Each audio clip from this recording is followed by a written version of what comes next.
আসসালামু আলাইকুম। আশা করি সবাই ভালো আছেন। তো আমি তো আলহামদুলিল্লাহ ভালো আছি। তো আজকের ভিডিওটা সন্ধ্যার ভিডিও দিয়ে শুরু করলাম। সন্ধ্যায় সবাই নাস্তা করব, তো এখানে নুডলস রান্না করছিলাম। নুডলস তো রান্না মোটামুটি হয়ে গেছে। এখানে সন্ধ্যার নুডলসটা করার পরে আমি সন্ধ্যার যে চুলার কাজ থাকে গরম করার, রান্না বান্না তরি তরকারিগুলো সেগুলো একটু গরম করে নিব। এই আর রাতে ভাত ভাজা করব।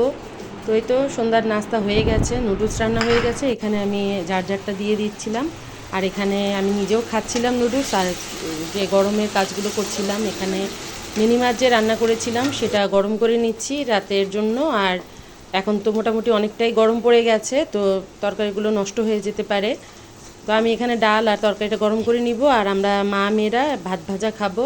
তো ছোটোকালে এই ভাত ভাজাটা তো মনে হয় অনেকেই খেয়েছেন, অনেকের কাছেই ভালো লাগে। তো আমি মাঝে মাঝে চেষ্টা করি, আমার ছোটোকালে যে আমার মা যেভাবে ভাত ভাজাটা করে দিত, শুকনো মরিচ পেঁয়াজটাকে একটু ভালো করে ব্রাউন কালার করে ভেজে তারপর ভাত, তখন কিন্তু ডিম ইউজ করতো না, ডিমটা দেখা যেত না, শুধু ভাত দিয়ে শুকনো মরিচ পেঁয়াজ দিয়ে ভাত ভাজাটা হতো। খেতে কিন্তু ভালোই লাগতো। আর এখন ডিম থেকে শুরু করে অনেকেই অনেক কিছু ব্যবহার করি টেস্ট বাড়ানোর জন্য, কিন্তু আমার কাছে কেন যেন আগের সেই ভাত ভাজা মার হাতের সেটাই ভালো লাগে, সেটাকেই অনেক বেশি মিস করে থাকি। তো খেতে ভালোই লাগে, তো চেষ্টা করি মাঝে মাঝে মার হাতের মতো করতে, তবে হয় না। তো মার হাত তো মার হাতে, সবাই বলে যে মার হাতে রান্নার মধ্যে অন্যরকম একটা টেস্ট থাকে, যেটা আমি এখন খুঁজে বেড়াই, কিন্তু আমারটা কেন যেন মার মতো হয় না। তবে আমারটা আমার মেয়েদের কাছে আবার ভালো লাগে। তো যাই হোক, এখানে না ভাত ভাজা করছিলাম ডিম দিয়ে, শুকনো মরিচ কাঁচামরিচ দিয়ে, আর এখন ভাত দিয়ে দিব। তো চেষ্টা করছিলাম মার মতো করে রান্না করতে। তো এই তো ভাত দিয়ে দিলাম পরিমাণ মতো, দিয়ে এখন ভাতটাকে নাড়াচাড়া করেই নামিয়ে ফেলবো, একটু ভালো করে ভাজা করতে হবে। আর এরকম ভাত ভাজা খেতে তো মাঝে মাঝে ভালোই লাগে, কারণ একঘেয়েমি মাছ তরকারি মাংস এগুলো খেতে ওরকম একটা ভালো লাগে না, একটু চেঞ্জ করেই খাই। আর আমার ছোটো মেয়ের অনেক পছন্দের খাবার এটা, ভাত ভাজা কিন্তু ও বেশিরভাগই খেয়ে থাকে, আপনারা অনেক ভিডিওতেই দেখে থাকবেন ভাত ভাজাটা দেখানো হয়। কারণ রাতে ভাত ভাজা আমার মেয়ের যত কিছুই থাক না কেন, ওর ভাত ভাজা হলে আর ওর আর কিছুই প্রয়োজন হয় না। আর এখানে আরেকটা কথা হচ্ছে, যদি পোলাও হয় তাহলে আর কোনো কিছুরই প্রয়োজন নেই, পোলাও অনেক বেশি পছন্দ করে। শুধু আমার মেয়ে না, আমার দুই মেয়ে এবং আমার ভাইয়ের বাচ্চারা, ওরাও পোলাও অনেক বেশি পছন্দ করে। ওদেরকে যদি 3 বেলা পোলাও দেওয়া হয় তো ওদের কোনো না নেই, তবে মাছ দিতে গেলে তাদের না থাকে, তারা ভাত খাবে না, এই সেই অনেক কিছুই বলে। তো যাই হোক, এখানেই তো ছোটো ভাতিজি আবার আমাদের এজেলকে নিয়ে খেলা করছিল। তো এই দুটো এজেল আর রাজা ওদের নাম। তো একটা ছেলে একটা মেয়ে। তো এরা কিন্তু একটু শান্তি পায় না আমার এই ভাতিজির জন্য, অনেক বেশি দুষ্টামি করে, অনেক অনেক দুষ্টুমি করে। তো এই তো দেখেন দুষ্টামি চলছেই ওদের। তুমি তুমি দাদা দাদু কাকে বেশি ভালোবাসো? দাদুকে। তো দাদু তো এখন নাই, হ্যাঁ।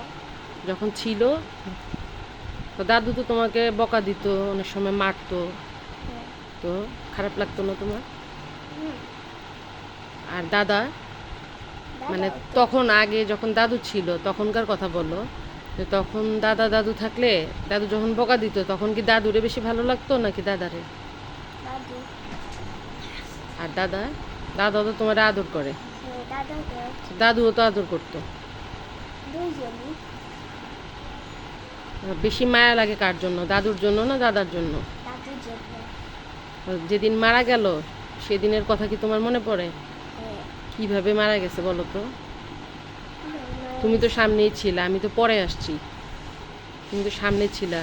তো তোমার সামনে যখন যে সবাই আমরা বসছিলাম, দাদু, ওই দিনের তোমার কথাগুলো বলো, যে তুমি দাদুর সামনে যখন ছিলা তখন দাদু কেমন করতেছিল, তখন দাদুর কথা বন্ধ ছিল, এমনি কেমন করতেছিল, কি দেখছো তুমি?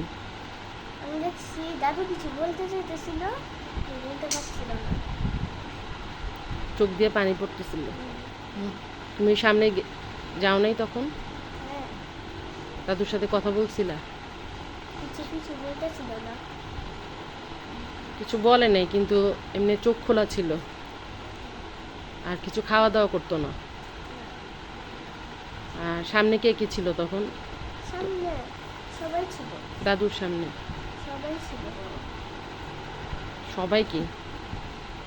আপু আমি ছিল। দিনের কথা বলতেছি, দিনের বেলা। দিনের বেলা দিনের বেলা আমরা ছিলাম, আমরা ছিলাম। দাদুর সামনে একটু পর পর তুমি যায় বসতা, তারপরে দেখতা তো কি করতো, হুম, তখন তারপর চুপ করে শুয়েছিল, হুম, কিছুই বলতো না।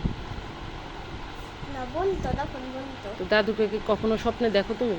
হুম, দেখছো মারা যাওয়ার পরে কখনো দেখছো যে দাদু মারা গেছে, কিছু করতেছে, কি করতেছে বলো তো? দেখছি যে আমার পাশে শুয়ে আছে একবার। আমার বলতেছে আমার জানকে এগুলো বলতেছিল আমাকে। তুমি কি বলছো? বলছি আমি এখন দাদুকে মিস করো? হ্যাঁ। দাদুর জন্য কান্না আসে? হুম, তো দাদু তো আর আসবো না কোনো, হুম, আল্লাহর কাছে চলে গেছে, আর কখনো আসবো না। হুম, এখন শুধু দাদা আছে, তো দাদা যেহেতু আছে তো দাদার সাথে ভালো ব্যবহার করবা, দাদাকে আদর করবা, দাদার সাথে বেয়াদবি করবা না, ঠিক আছে? হুম, তাহলে দাদা তোমাকে আদর করবে, ভালোবাসবে। আর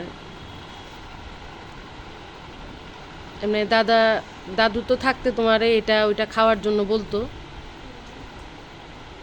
দাদু না বলতো নিজে, নিজেও মানে কোনো কিছু খাওয়ার সময় তোমাকে ডাক দিয়ে বলতো জান্নাত নাও, আপু নাও। হুম, বলতো এটা আমার কি, তোমাকে কি বলে ডাকতো? বলতো যে জানু এখানে আসো।